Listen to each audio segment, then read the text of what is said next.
नमस्कार दोस्तों। जानकी देवी अपने घर की हिटलर। जानकी देवी की दो संतान है, दो लड़के हैं, बड़ा बेटा दिनेश और छोटा बेटा सौरभ। दिनेश की शादी जब की जानकी देवी तो बड़ी बहू ब्याह कर घर में आई। सुधा बहू जब से आई है जानकी देवी उसे अपना गुलाम बना कर रखी है, अपने घर की हिटलर है और एक एक चीज अपनी मर्जी की ही होने देती है इस घर में।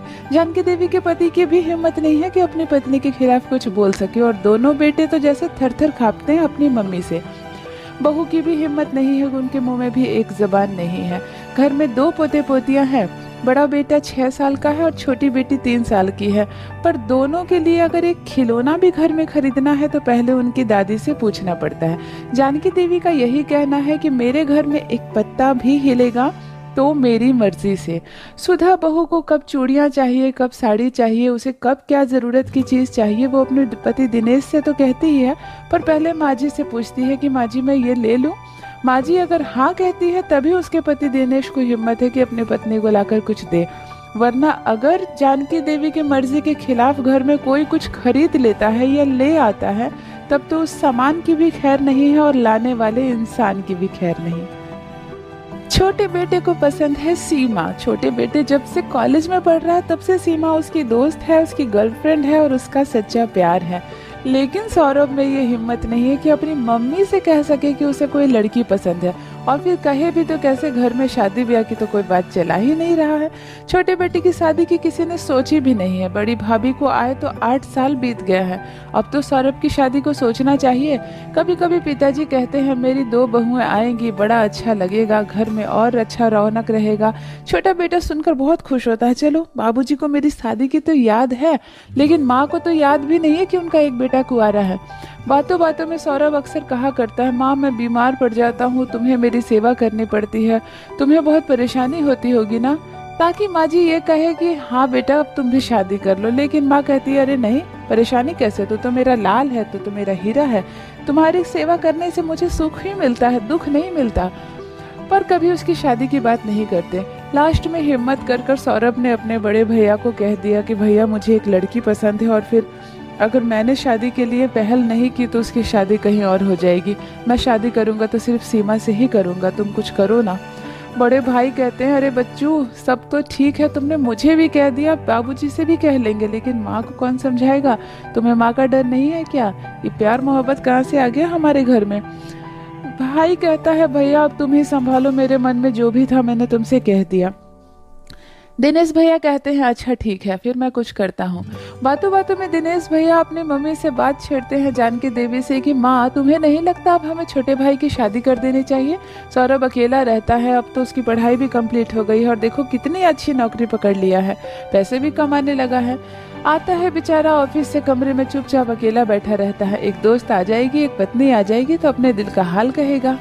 माँ जब ये बात सुनती है तो बहुत खुश होती है, रमेश से कहती है चलो अच्छा है, तुम्हें अपने भाई की चिंता है और उसकी शादी का तुम सोच रहे हो, मुझे बेहद खुशी है।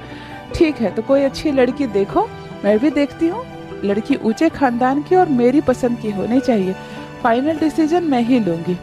रमेश कहता है ठीक है माँ तुम ही फाइनल डिसीजन लेना, पर एक बार सौरभ की मर्जी तो पूछ लो, कहीं उसे कोई लड़की तो नहीं पसंद। ये सुनते ही जानकी देवी भड़क जाती है और कहती है अच्छा हमारे घर में प्यार मोहब्बत और पसंद नापसंद का जगह ही नहीं है, यहाँ जो भी होगा मेरी पसंद से होगा।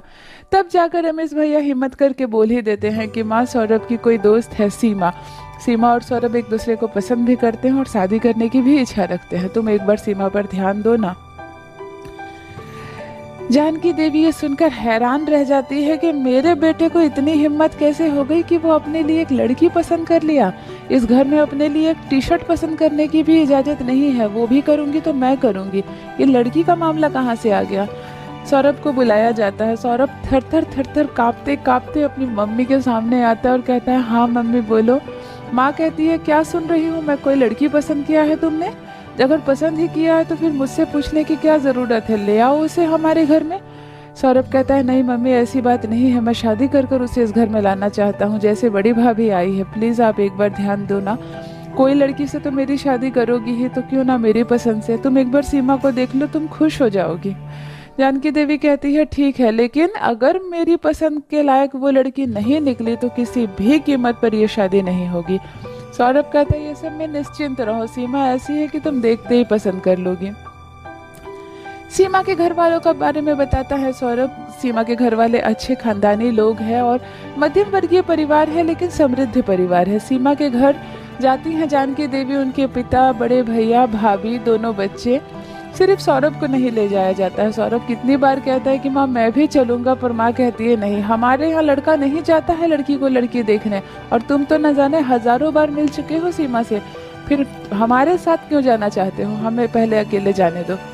सौरभ कहता है ठीक है। सौरभ पहले से ही सीमा को बता देता है कि मेरे घर वाले 3 दिन के बाद आएंगे। सीमा के घर में पूरी तैयारियां हो जाती हैं।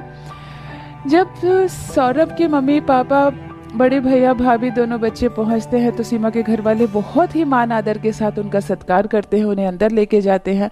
सीमा से मिलकर जानकी देवी खुश होती है और उन्हें लगता है चलो मेरे बेटे को इतनी अक्ल तो है कि एक अच्छी लड़की पसंद की है। यह कहकर सभी हंसने लगते हैं और ये रिश्ता तय हो जाता है। सीमा देखते ही देखते ब्याह कर आ जाती है सौरभ के यहाँ। जानकी देवी कोई दान दहेज की भी डिमांड नहीं करती है, लेकिन फिर भी सीमा के पिता को जितनी हैसियत थी उससे बढ़ चढ़ कर ही वो इस शादी में खर्च करते हैं और सीमा को काफी सोने के जेवर और कैश भी देते हैं। जानकी देवी ये सब सुनकर खूब खुश होती है, घर आ जाती है।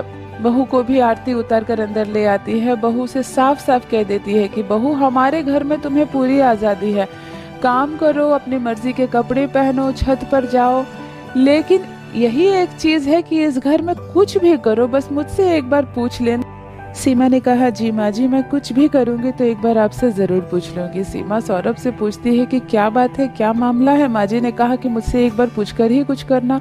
सौरभ ने कहा देखो सीमा, मैं शादी से पहले तुम्हें ये नहीं बताया कि तुम डर ना जाओ, लेकिन मेरे घर में बस एक ही चीज है, तुम्हें एक तिनका भी हिलाना हो तो मम्मी जी से जरूर पूछ लेना, बाकी किसी चीज में रोक टोक नहीं है।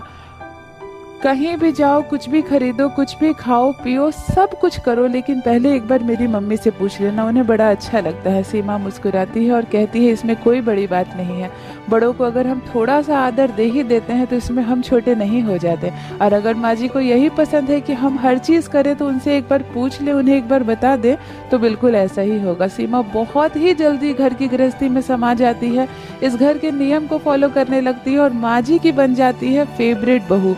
बड़ी बहू सुधा तो थोड़ी मोड़ी गलतियां भी करती थी, क्योंकि नई नई ब्याह कर आई थी, तब से आज तक वो सीखते ही आ रही है। लेकिन सीमा बेहद पढ़ी लिखी, समझदार और चालाक लड़की थी। वो तुरंत ही समझ गई कि माँ जी किन बातों से खुश होती है और कौन सी बातें उनका दिल दुखाती है। अपने घर में फोन करके सीमा कहती है माँ, मेरी सासू माँ तो हिटलर है, उन्हें हुक्म चलाना बहुत पसंद है, बाकी किसी चीज में वो मना नहीं करती है, ना ही हमारा दिल दुखाती है और ना ही हमें किसी भी बात में परेशान करती है। माँ जी भी, सीमा की मम्मी भी उसे यही सिखाती है कि ठीक है बेटा, अगर तेरी सासू माँ को यही पसंद है कि तुम लोग हर कुछ उनसे पूछ कर करो तो तुम एक एक चीज उनसे पूछ कर ही करना। सीमा ऐसे बन जाती है अपने घर की फेवरेट बहू और सास बहू की जोड़ी खूब जमती है। तो ये थी दोस्तों हुक्म चलाने वाली एक हिटलर सास की कहानी। आशा करती हूँ दोस्तों कहानी आपको अच्छी लगी होगी। मेरी कहानियाँ पसंद आए तो चैनल को सब्सक्राइब जरूर कीजिए, बने रहिए मेरे साथ।